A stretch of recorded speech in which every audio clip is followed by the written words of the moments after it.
Hello, everyone. It's good to be with you all today. My name is Radha Ruparel. I am the host of these People First Conversation series.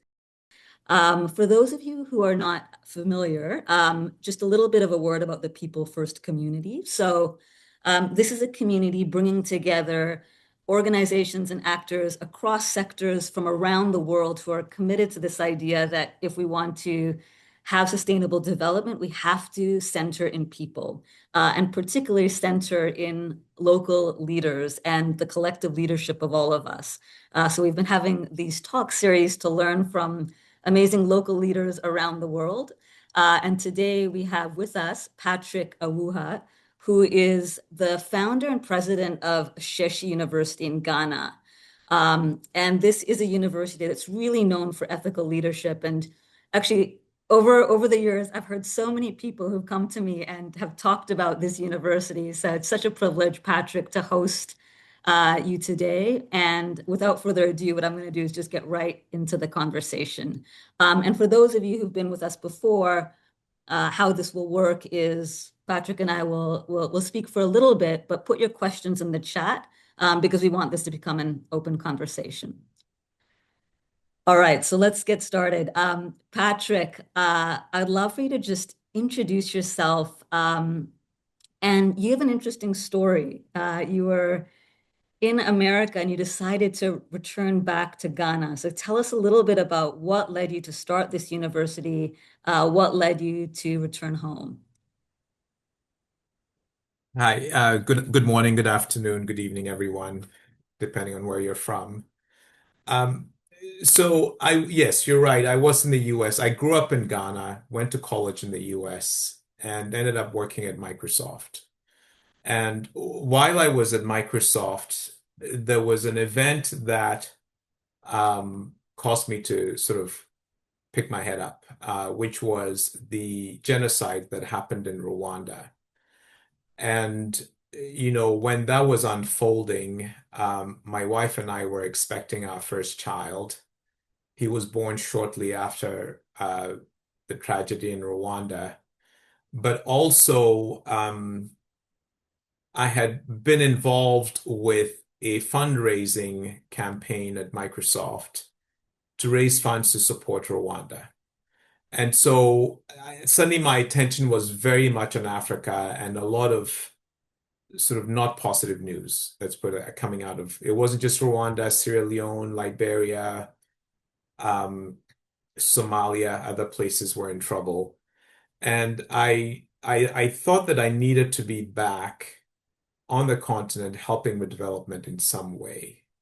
And it was just this notion that, what happens in Africa affects everyone of African descent wherever they are. And the narrative in Africa needed to switch to be a more positive one, and that people like me who had had all these opportunities should be part of creating that new narrative, and doing so by helping with development. So that's what caused me to sort of think about leaving Microsoft and returning to Ghana. Thank you, Patrick.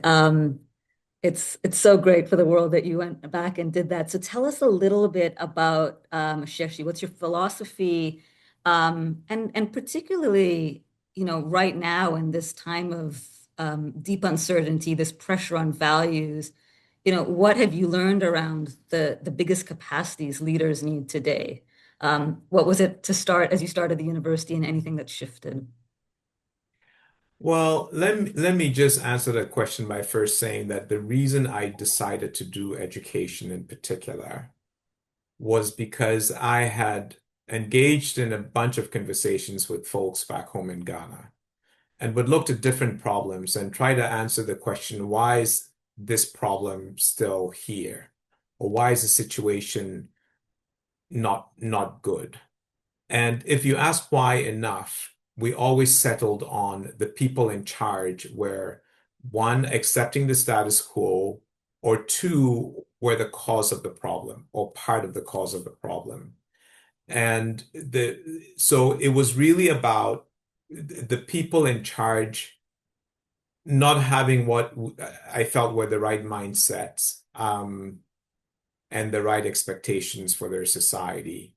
And it felt like, and the people in charge were all these guys who had been college educated, right? And so I felt, okay, so there's something about how people are educated, how people are nurtured, that makes them sort of only self-seeking, or that makes them think about solving problems for everybody else. And so we decided, okay, we need to start a university that focuses on a number of things, critical thinking and problem solving, of course, but also ethics, compassion for society, for others. And so not only knowledge, but also a way of thinking and a way of problem solving and character and mindsets. And so that's what's driving us at Ashesi. And that's very much uh, what I feel leaders of today need in order to make change in society. Yeah, no, that's so important. We need the hard critical thinking skills, but the deeper values of ethics and compassion. So it's so great that you've been doing this for so many years. And help us understand what that takes in practice. What are some of the things that you're doing to develop this, especially sometimes in an environment where that's not the norm. So people are going out and facing something very different. Yeah, walk us through like what that looks like in practice. Well, it's interesting that you ask because, of course, we set off with this vision and it's all sort of beautiful and romantic and all the rest of it. And then we get started and we have our first students show up and sort of the realization that they were not all necessarily bought off on this mission, that they were completely used to a different way of doing things. And we needed to somehow get them on board. Now, when we started, we really focused on two things. One was modeling a behavior, and the second was enforcing a set of rules. And we kind of just did those two things for a few years.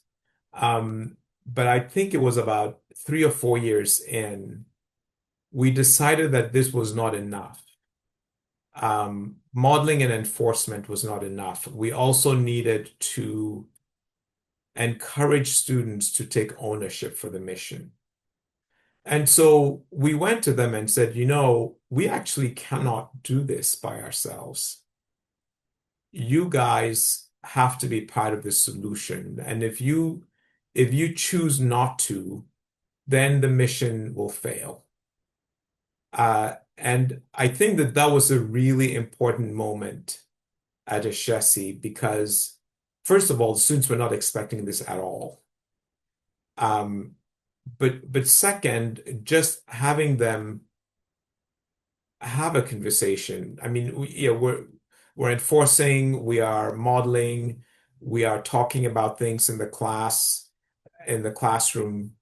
But what does it actually mean in terms of the behaviors that you will exhibit as students today and as future leaders? And it launched a year and a half of debate on campus that culminated in students adopting an honor system, where they said to us, you no longer need to proctor our exams. We will self-proctor.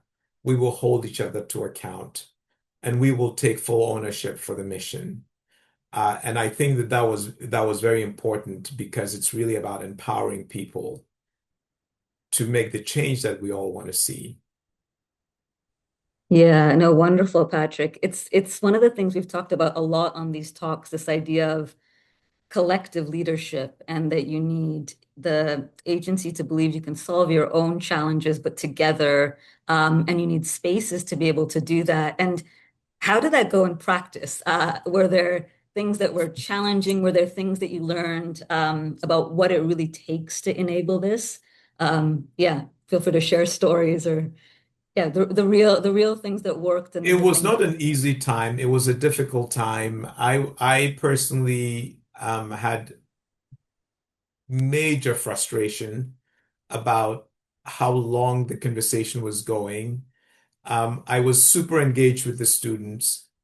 And, there's a couple of things I think that a couple of moments are really pivotal. One was I'd had a visit from the dean of the Berkeley Haas Business School. He had come to visit for a few weeks and he was teaching a course, and it was one of these debates was going on, and he came to listen to it with me. And students stood up and they all sort of the speaker spoke so passionately about a campus culture that they thought was wrong and that needed to change. And they all also turned to me and said, Patrick, you need to fix it.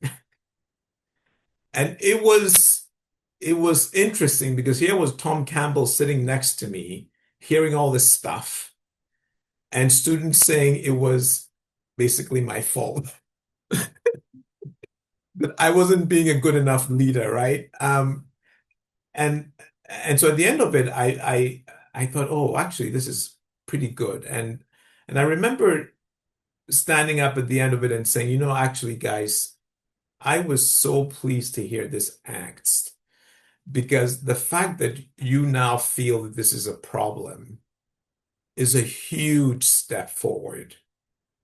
And I'm going to say to you that about that, Patrick, you should fix it. I cannot do it. You must do it. And so I think that that moment was important.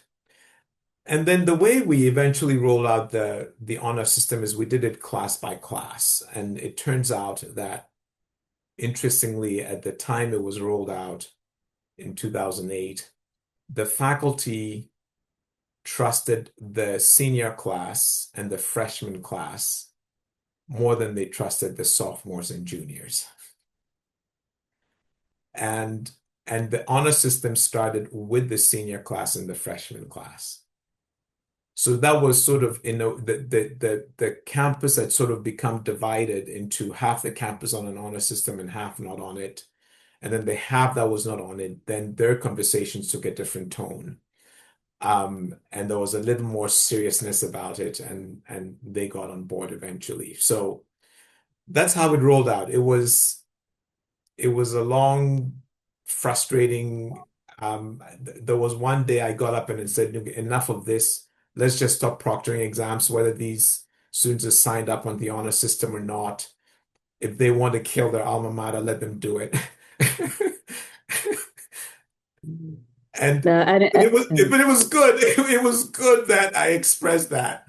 And it all turned out well. So no, that's amazing, Patrick. And it's liberating to hear that it's not easy for anyone. Like it takes some staying power when there's just that tendency to want to just jump in right. and fix. But yeah, it takes some courage to play the long game here and see what's possible.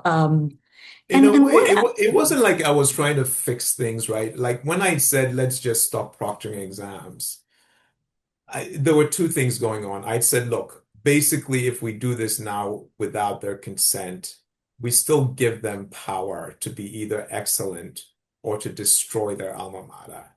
And I think that if you give them that power, and there's no in between, they're either going to be great or it's going to be a disaster, then they will sort of do a heads up and say, wait, actually, excellence is better than disaster, right? So that was the bet I was making. Um, my team urged a bit more caution, and it's good that we did the cautious thing, but good bet. And are there other like capacities that you feel are important for leadership in this time? I remember when we last spoke, you just talked about this courage to be able to fail and some of the innovative things you were doing there. I wonder if you can share more on that and anything else that's most on your mind now.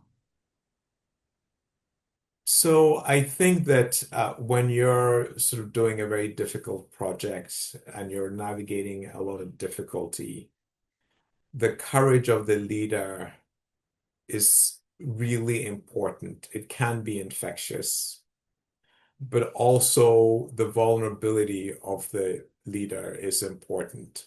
I remember a time when things were really tough financially, and I called an all hands meeting and I told people exactly where we stood.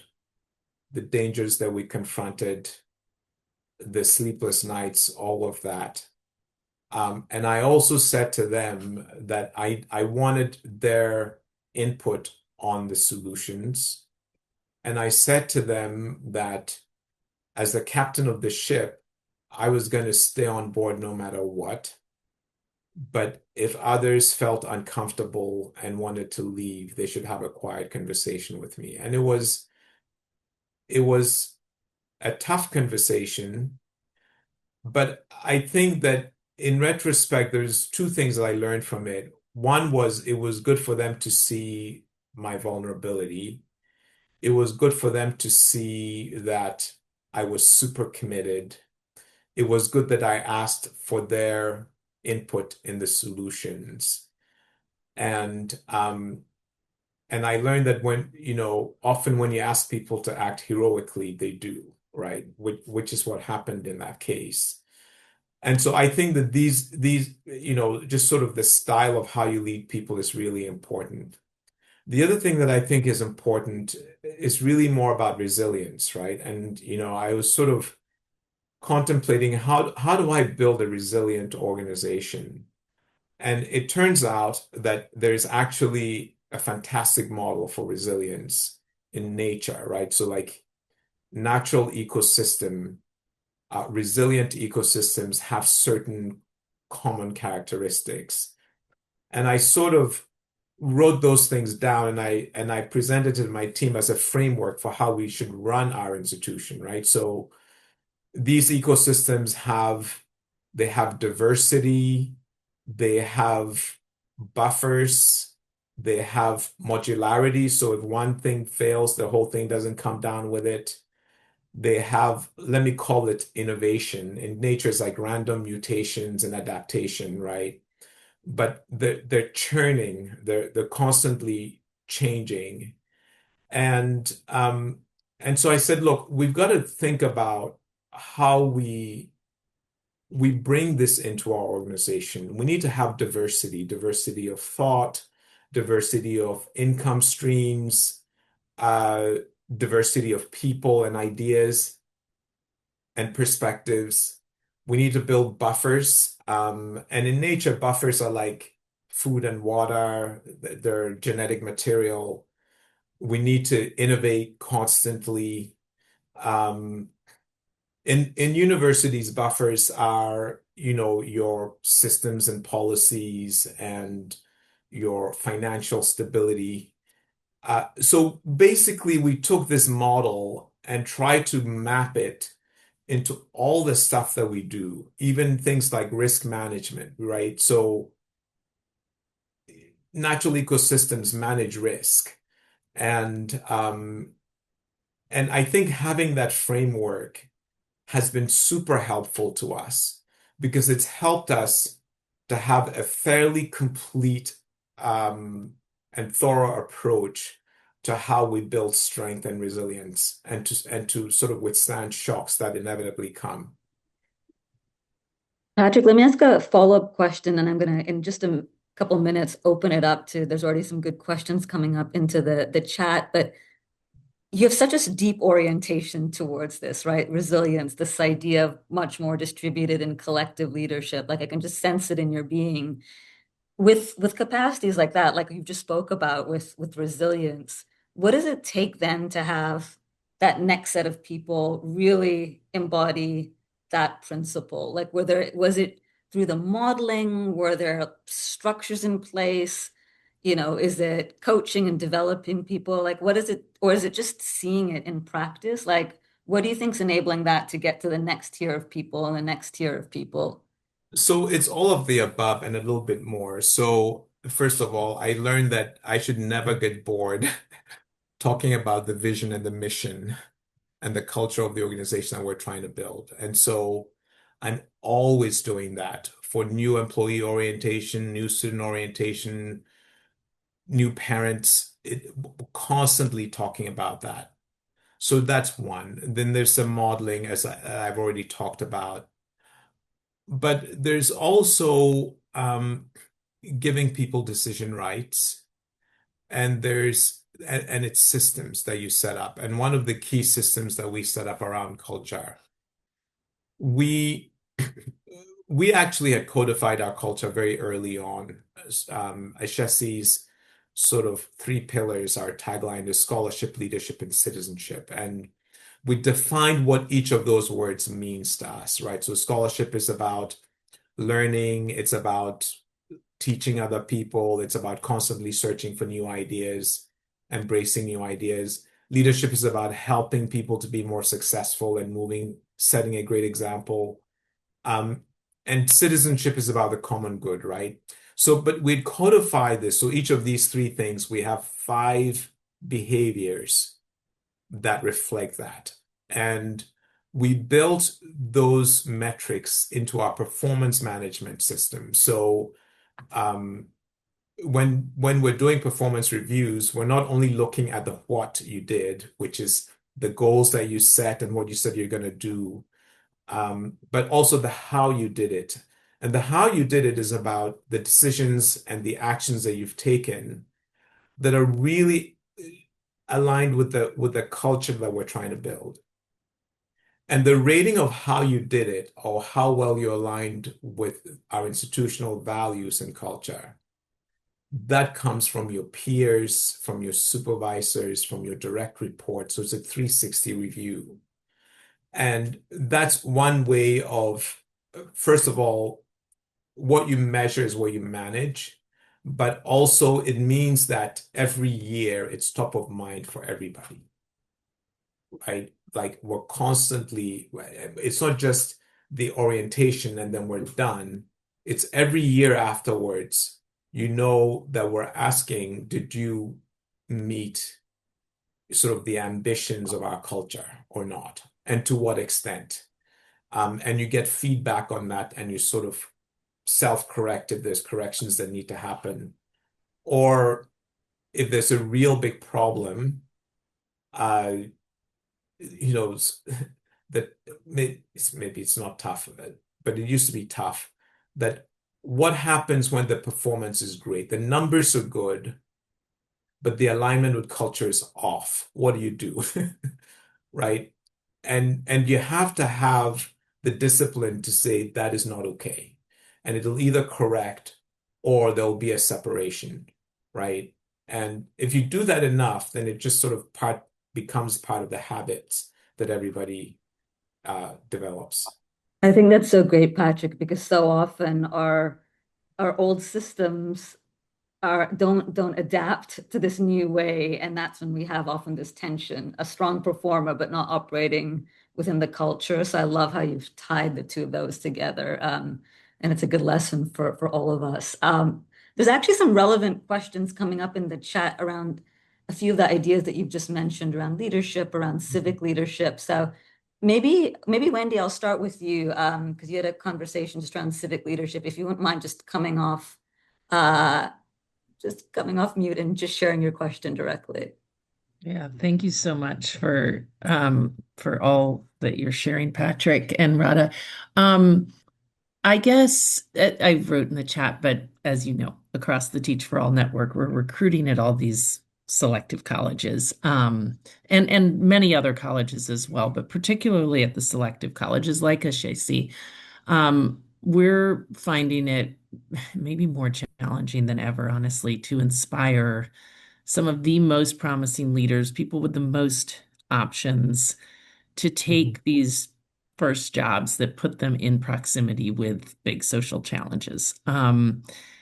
And in fact, we've looked at the data, particularly at the US selective colleges, and you can really see kind of a narrowing of their first jobs focus. Like they come in probably thinking they're going to explore the options, but they come out very likely to take jobs in finance, consulting, tech. And many fewer of them are taking jobs than, say, 15 years ago in public service. And I'm just wondering how you think about the university's responsibility here. I mean, many of these universities have big missions around civic leadership. And I'm wondering what you see as the responsibility of these institutions to sort of foster reflection among students about civic responsibilities and about the implications for their first job choices. And I say that because I guess what we've come to believe pretty deeply is that what you do shapes who you become. And Right. so these folks who come out of college and immediately work in skyscrapers, after participating in so much service on campuses, I mean, I'll end here, but I was just talking to a student at Princeton who said, "Oh yeah, we do a lot of service, but that's also that we can get the jobs at Goldman Sachs." So we're Wow. really grappling with the question. I've been talking to many university presidents as well about like, how do we, how do you see that? I'll just stop there. Curious. Well, I think that there are a couple of things that we do, I think, that make a difference here, and I really believe that they're important in other contexts as well. So the first one I want to talk about is our leadership seminars, right? So students, when they come to Ashesi, will take 4 leadership seminars. And those seminars are really designed to expose them to, philosophical thought and debate around what constitutes a good society, what makes a great leader, what is the right economic system that benefits the most people, and also the notion of servant leadership versus leadership that is about lording it over others, right? And so they all engage in this conversation with each other. And I think that to the extent that universities expose students to that kind of debate, it's a broadening exercise, right? So students will come in, I want to be an engineer, I want to be a lawyer, I want to be whatever. But you sort of take them to a place where they think broadly before they're narrowing. That's one thing. And the second thing is service, which you've talked about. For us, that fourth leadership seminar includes going out and doing work in community and solving an actual problem.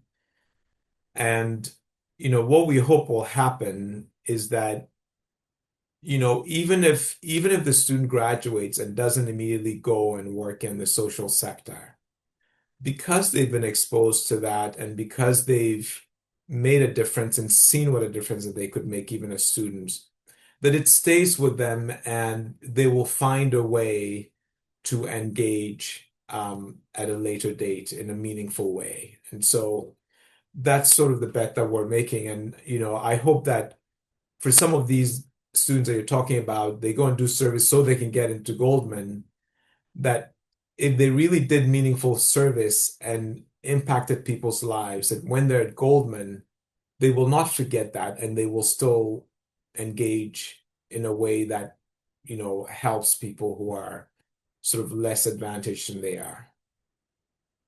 Thanks for that.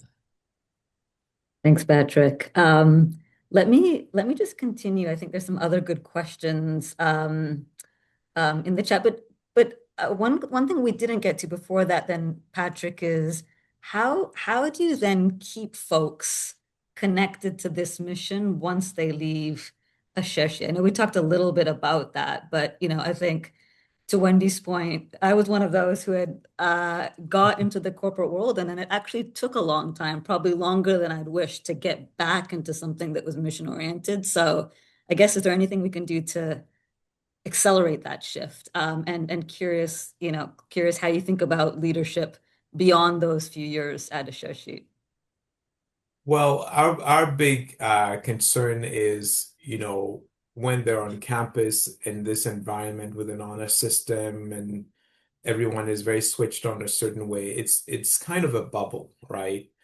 And then they'll graduate and they'll go somewhere else. And they'll be in a society where the values that we sort of emphasize at Ashesi are not necessarily the values wherever they are. And so we try to prepare them for that world. Um, And in particular, they go through a program called Giving Voice to Values. It's something that we learned from a Harvard professor, Mary Gentile, about basically exposing students to simulations of ethical dilemmas and having them role play and think through how to engage those dilemmas, um, and still solve problems with their ethical compass pointing north, right? And so we do that so that when they're out in the world of work, they have something, they built a muscle, if you will, for dealing with this. And we invite them back to campus. They share, cases of situations that they've encountered. We try to create an environment where the alumni are engaged with each other and with the university just to keep that contact because, it is fraught out there. Um, and we have some very sort of interesting things that come out of that. Not all of it great. Some of it is. But I've had alumni who've come to me and they've sort of missed out on contracts because they refused to give kickbacks and they were okay with that. Um, so they didn't get the contract, but they were okay. There are people who are able to still get the contract and get the job done and still not have paid kickbacks. And then we had a student, well, a graduate, who came back 2 years after he graduated and said, there's one course that I took at Ashesi where I cheated in the final exam and got away with it. And my conscience is not allowing me to move on. And so he came back and reported himself, had his certificate taken away from him, retook the class, and then and then got the certificate reissued, right? So you sort of see this spectrum of things happening out there. And I think it's all good because, we know that it's difficult, but you want to sort of set people in a path so that um, they lean in a particular direction. Yeah, no, thank you. Thank you for sharing those real stories. What I'm taking is you can do what you can to build the orientation, but it's when you face the real world that all of this comes alive. And so having Right. space where people can keep coming back to those principles, when reality hits, it's great that you're doing that. There's some beautiful questions in the chat, so I'm just gonna keep opening it up to the group. Fortune, I absolutely love your question. If you could just come off and introduce yourself and maybe just uh, voice your question for Patrick, that would be great.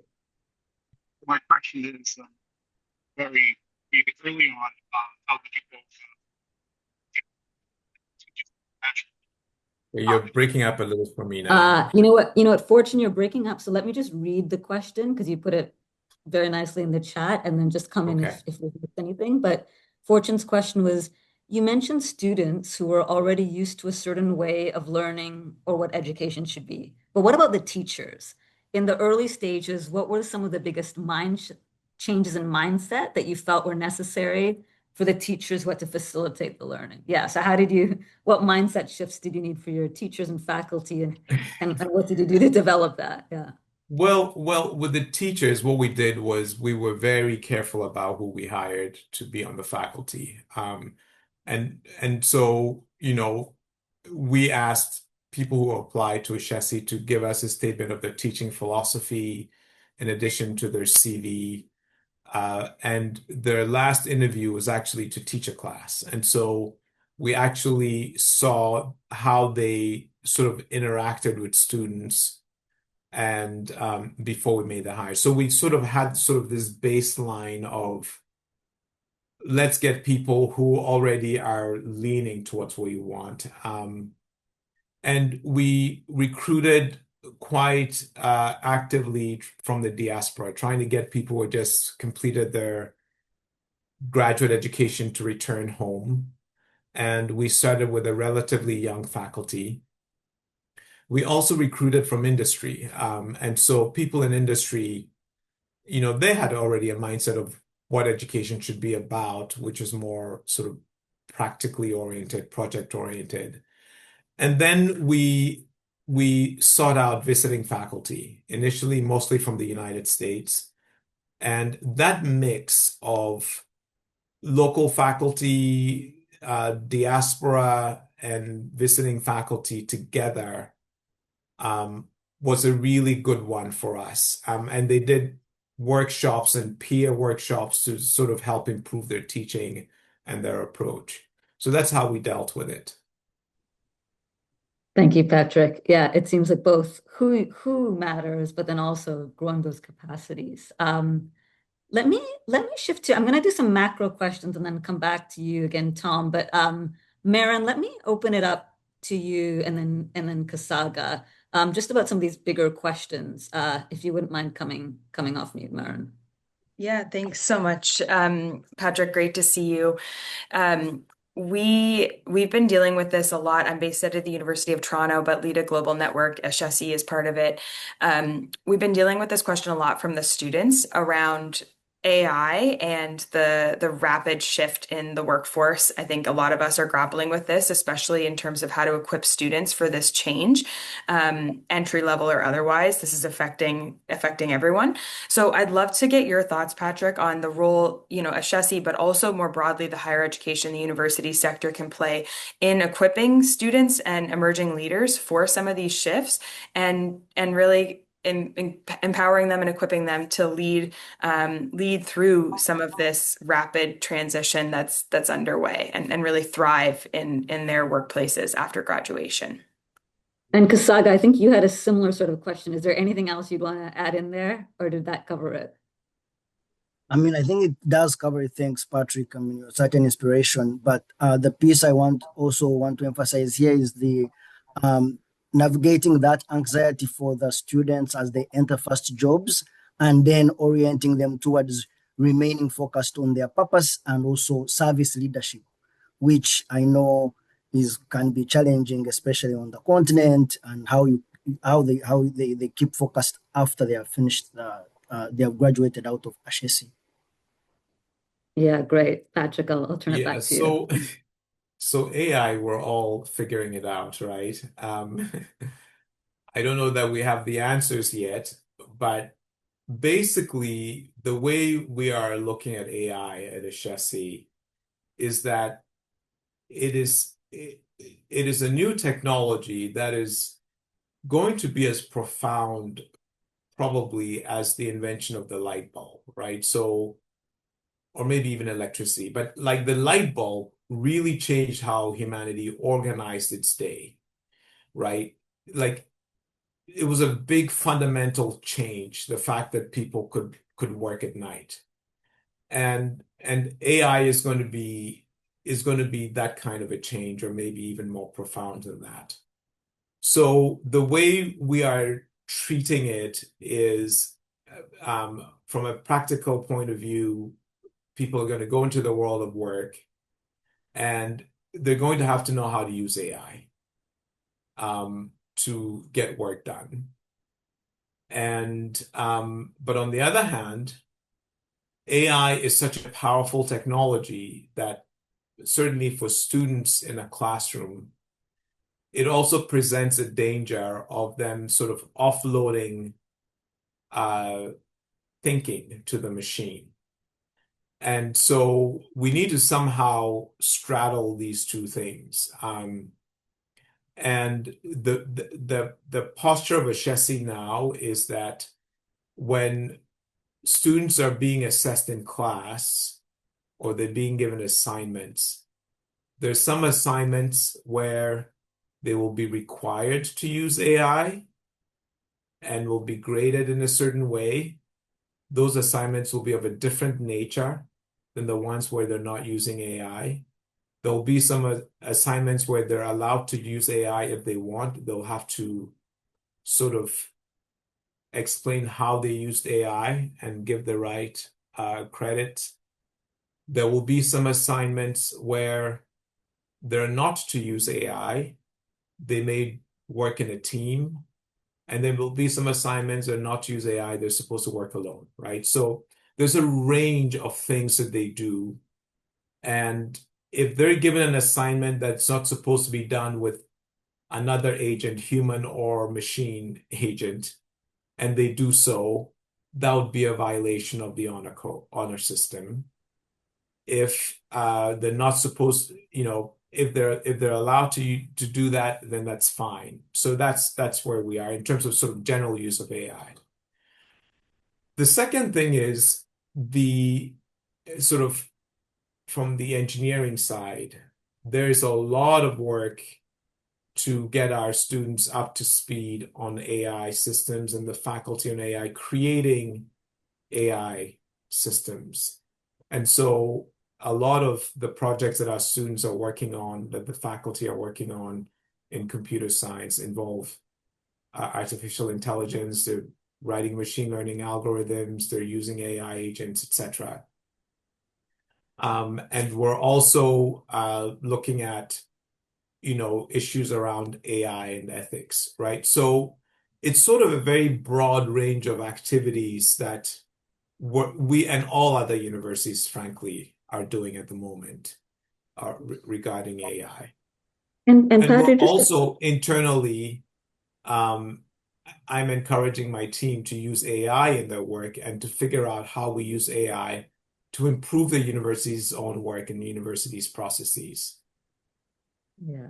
Patrick, and just a follow-up question to that, and then there's a couple more in the chat. I mean, a lot of people are saying, again, with AI, it's really going to force us to think, what are the leadership capacities that truly are only human, or what are some of the capacities that we need to grow? So I've heard folks say, actually, the teacher-student relationship is going to matter more, or the capacity for discernment or judgment is going to be more in this time. Are there certain leadership capacities, just given your focus on ethical leadership, that you're seeing are going to be even more critical in this time, as you think about how do you develop that in your students?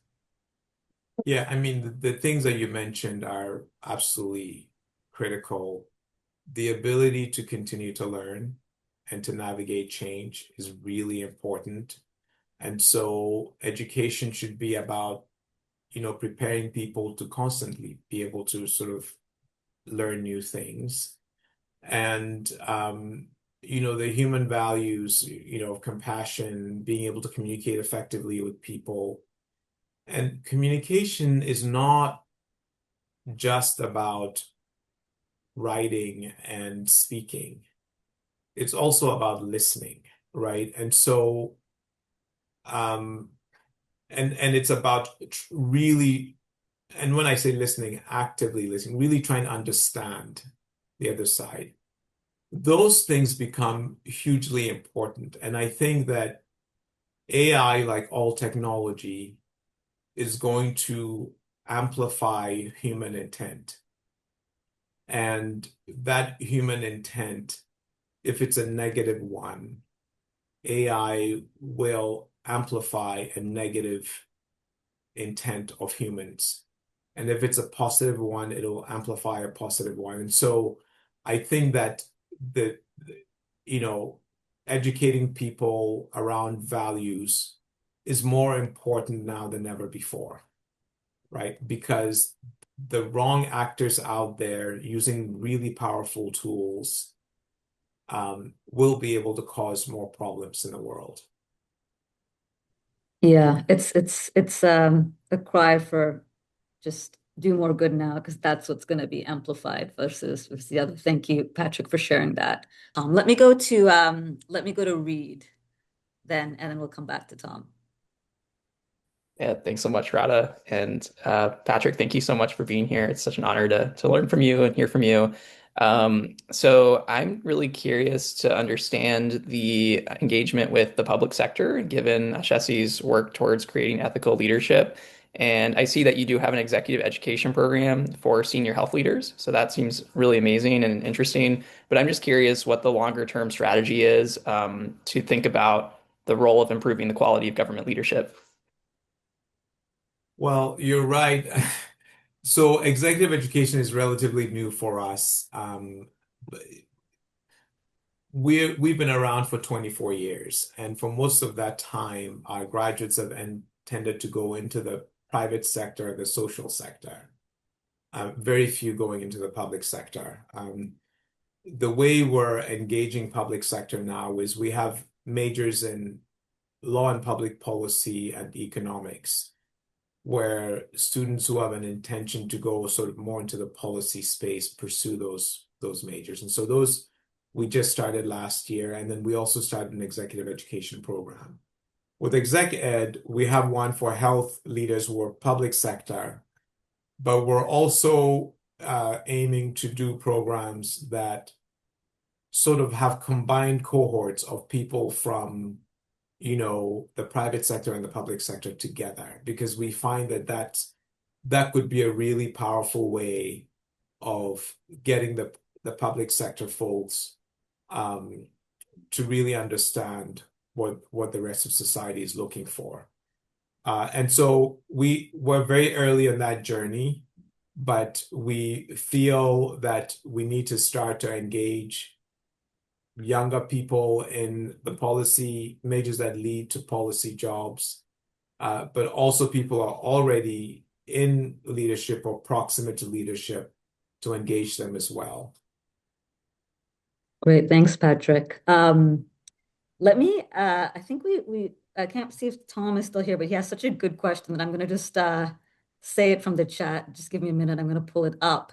And he was talking about, let me just say his question. So Ashesi has demonstrated in intentionally cultivating ethics, critical thinking, and leadership, and how that can shape graduates and institutions. But many argue that by the time students reach university, attitudes and habits are already well formed. So how do you think the core elements of the Ashesi model could be meaningfully adapted for secondary schools across Africa? And what would need to change in how we prepare teachers and school leaders for this to succeed? Such a great question. Yeah. So you're absolutely right that changing things earlier is always helpful. But I think the second part of your question is also super important because, secondary schools and primary schools are really led by teachers who have gone through a university classroom. And so for young people, their values are being shaped, I would say, from three areas, right? There's the home, there's family, and then there's school, and at school it's the teachers and what they're studying, and what's demanded of them, and then it's their peers, right? So these three have a big impact on shaping values. I do think that having schools of education really rethink curricula, rethink the approach to teaching, even at the university level, will have ripple effects throughout the educational system over time, but it'll take time. Is there something that you think if you could have we talk a lot about unlearning, like one mindset to unlearn or one kind of capacity to learn, what would you want to see in how we develop teachers? Yeah, is there one core thing? Okay, so let me just back up and say that I think that purpose really matters, and the vision that you think what you're about really matters, right? So you go to a lot of education schools, well, let me say universities, and you will see vision statements like, we aim to be the top university in teaching and research in my region or in the world, right? And that's a kind of vision statement that can motivate people.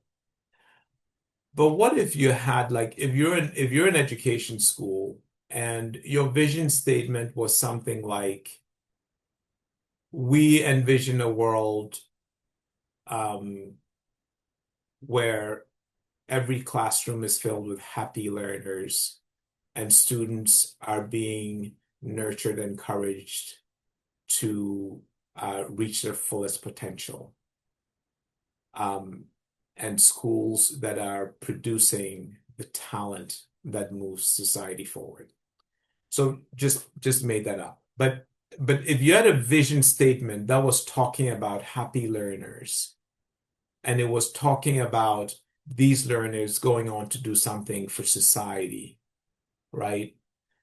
The way you engage your work is very different than if there's some vision statement that says, I'm going to be the #1 university in my country, right? And so I think that one of the things that's really important for leaders is to really think about what is your purpose, what is the vision, and how do you craft it in such a way that if truly everyone in your organization use that as a North Star and sort of learn towards how to get to that, then you'd make a big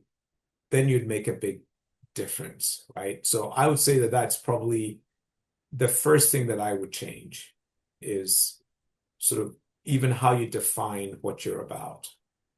That's so, so important. It's been a theme that's come out in these conversations, and you just said it so powerfully. Purpose matters. I think I've heard you saying building shared purpose matters. And then I keep hearing you saying, and you just have to keep coming back to that over and over in your role modeling and your structure. So yeah, that might be a beautiful final thought to leave us on, but I'm going to give you one final word. Is there anything else that we didn't get a chance to cover today that you wanted to share on this topic of what's the leadership we need now and how to develop it, or anything you want to iterate from or just reiterate? No, I think we covered a lot, but I also just want to say that you know, I really love this notion of people first, right? Because so often when I was starting, people would tell me, well, if you're really trying to do change in Africa, it's really about systems. And I would say, well, but those systems are designed by people, and they're run by people, and they're maintained or changed by people. And so all of this stuff really is about people and how they see the world and how they engage with the world. So kudos to you guys for coming up with what I think is a really, really terrific headline for all of us to be pursuing. Yes, and thank you, Patrick, for doing the work on a day-to-day basis to actually live into this. It was such a pleasure to have you in this community. We will be, as we always do, we'll send out a short summary and a video of this talk. So I know some of your friends and colleagues, if they couldn't make it, do have them share that around. And just so appreciate you being with us today. Thank you so much, Patrick. It's a pleasure. Thank you all. Take care. Bye-bye. Bye.